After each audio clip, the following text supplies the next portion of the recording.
Les Paradise Papers, c'est une enquête qui a été faite sur la base de 13 millions de documents qui ont fuité d'un cabinet d'avocats très connu qui s'appelle Appleby et qui révèle les pratiques d'évasion fiscale des puissants de ce monde, c'est-à-dire des multinationales et des très riches particuliers, des très grandes fortunes. Ce qu'on voit dans les Paradise Papers, c'est qu'on est moins dans la fraude fiscale comme on pouvait l'être dans des précédentes enquêtes comme les Panama Papers. On est plus dans l'optimisation fiscale, ce qui est en fait officiellement légal, mais qui pourrait ne plus le devenir dans quelques années si les réformes sont faites. Et en fait, ce qu'on voit, c'est que les gens qui en ont les moyens, qui peuvent se dotés de cabinets d'avocats pour les aider, ils peuvent utiliser toutes les failles possibles dans les lois des pays et les lois entre les pays pour exploiter ces failles et payer le moins d'impôts possible. Un des exemples qu'on détaille, c'est Nike. Quand vous achetez une chaussure chez Nike, vous ne payez pas d'argent à une structure en France, vous la payez à une structure aux Pays-Bas qui elle-même ne paye pas d'impôts puisqu'elle n'est taxée ni aux Pays-Bas ni aux États-Unis.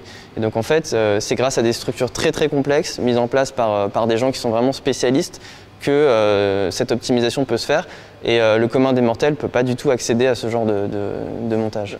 Donc on est moins dans un problème de légalité que d'éthique finalement, puisque en fait cet argent qui est évadé, il ne va pas dans les caisses des États et du coup il ne vient pas financer les budgets et ça pose un vrai problème.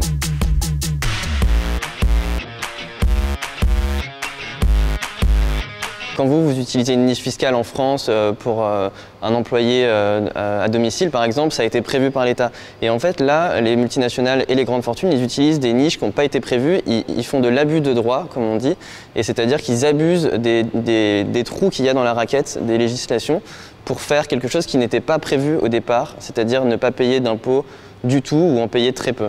Alors ce qu'on voit, c'est qu'il y a les entourages de Donald Trump et du Premier ministre Justin Trudeau qui sont concernés par des montages offshore, ce qu'on ne savait pas jusqu'à présent.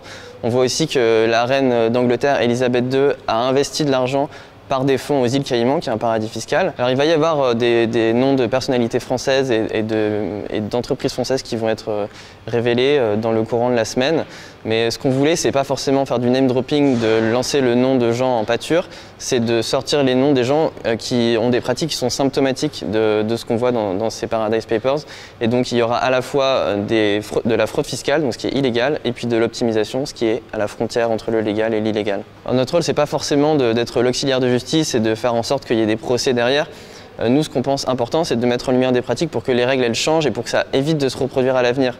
Après, si la justice veut se saisir de certains cas, elle peut le faire, mais c'est vraiment pas notre objectif prioritaire.